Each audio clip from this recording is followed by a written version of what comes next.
very hot, cute blonde girl. The classic Russian girl look of like complete disinterest. It's probably going to go badly. So let's play the clip and then let's see what happens.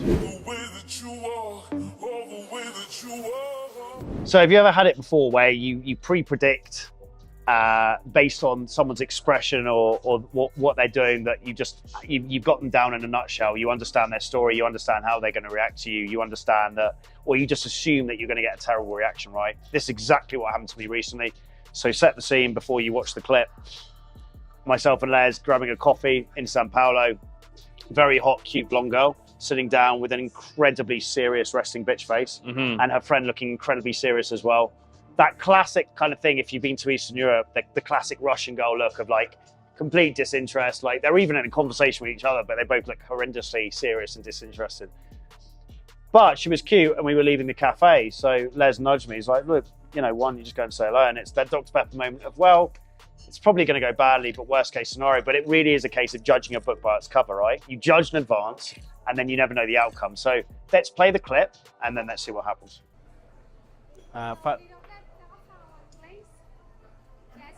Fala inglês?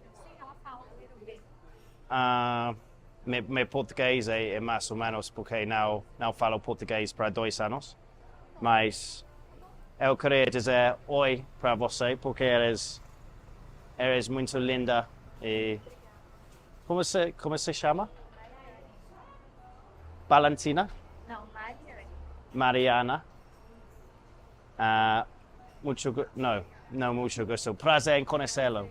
James. Sou de Londres. Você, meu português. You seem very serious. Muito Fala pra ele esperar só 5 minutinhos, você já fala com ele. Tá com ele. Oh, your phone. Ah, entendo. Tem WhatsApp? Porque embora.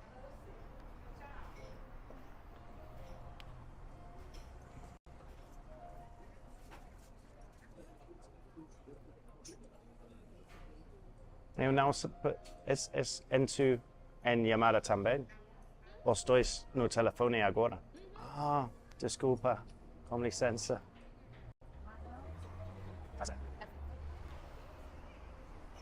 So the learning point really is we pre-predict what the outcome's going to be in advance without actually knowing.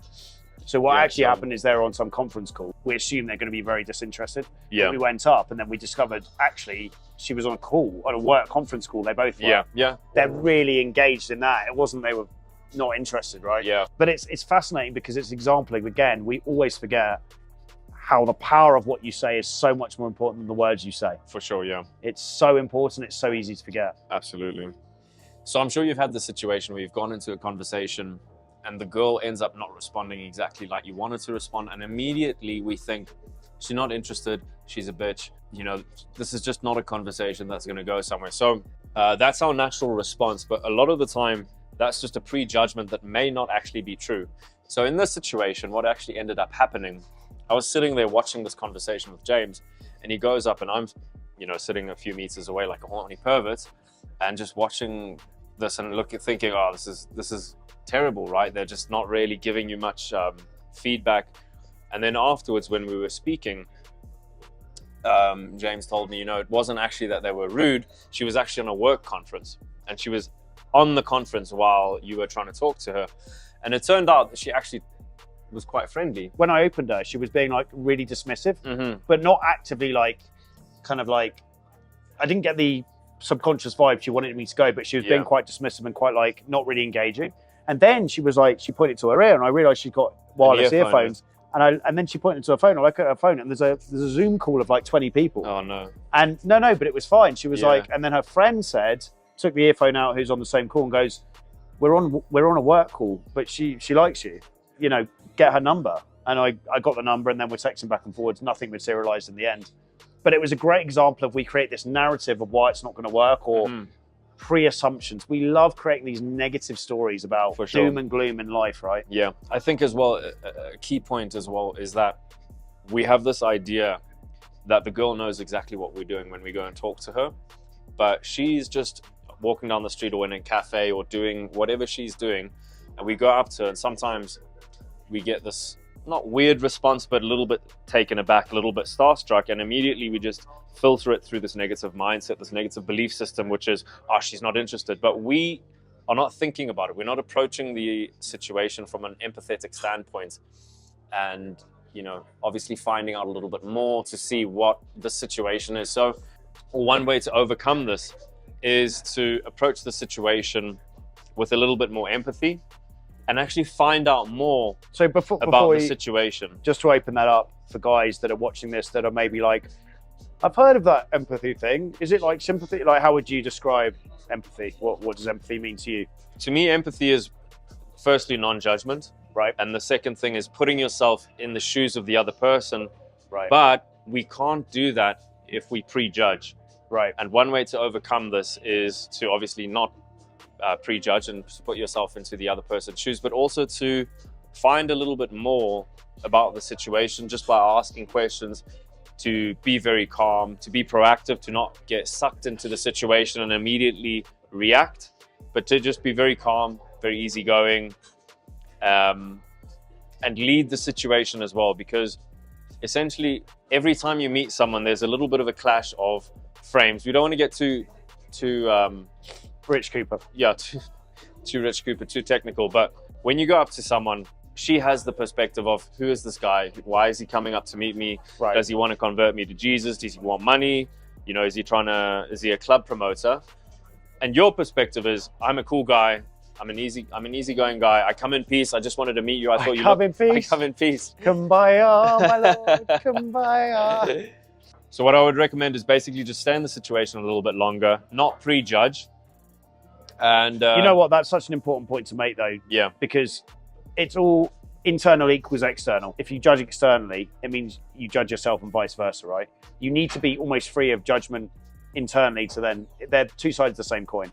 It's the same with true compassion. Unless you have high levels of self-compassion, you can't really have externalized compassion for other people and vice versa. They're two sides of the same coin. That's a good point, man. It's so... Everything in life, right? Just think about all those fears and insecurities you have in life, right? And all those things you hate on other people. You point one finger, there's three fingers pointing back at you, right? So you have to balance the internal with the external. And that's really the path to self-actualization. All right, so on that note, don't prejudge the conversations that you've had, because you don't know what's going on in the mind of the other person. One thing I've realized over the years is, this is actually something I learned from you, is if you just, instead of jumping to the pre-assumption that you probably have, just ask at least 2 or 3 questions. And oftentimes when you find out a little bit more about the situation of the other person, you gain a completely different perspective, and you feel a lot more, without sounding too hippie, but more compassionate and more understanding and more empathetic from where the other person is coming from. And then that, to some degree, gives you a little bit more power in the situation, not from a Machiavellian perspective of trying to control the other person, but just understanding. And that is very applicable when you're talking to girls, because... So what's, to give guys practical action, what's maybe 1 or 2 practical questions they could ask that illustrate that point? One thing that they could do, instead of asking a question, is making an assumption. Right. One thing that we had from a student, or that you had in a student in Istanbul, where the girl was running across the street or something, and she looked a little bit shocked or a little bit nervous, and instead of just carrying on and just going, oh, you have brown hair, you must be from Italy, he actually looked at the situation, looked at the girl, read the situation, and said, you know what, you actually look a little bit nervous now, or something like that.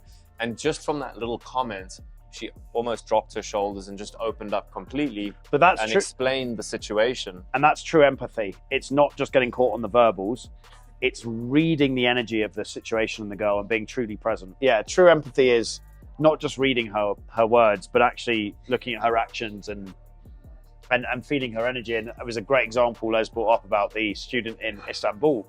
He called out in real time the fact the girl seemed a bit nervous and in the moment. And as soon as he said that, she relaxed, because she was like, oh, this is a guy who can understand someone else's emotion, right? Someone else's perspective. The only person getting in the way of your results is you. And the only people that can get that person out of the way from getting in between you and your results, yours truly and Mr. Tusk. We love helping men, but there's only a certain amount of years we can do this before we pass the mantle on and delegate. So if you're keen to work with us, then it really is the time to take the action now in 2023. You can now join our completely free day game and cold approach community where you can ask questions to myself or Les or the other coaches. You can meet wings from all around the world. You get free breakdowns of loads and loads of different places for cold approach. You get to meet like-minded men who are all traveling the world, having fun, having an adventure. You see all of the old YouTube videos as well, all of the 1,000+ old YouTube videos that got taken down there, all uploaded to this portal, and you can suggest new content you want to see. Get all of this completely for free. Link will be in the description below the video, and we'll see you there.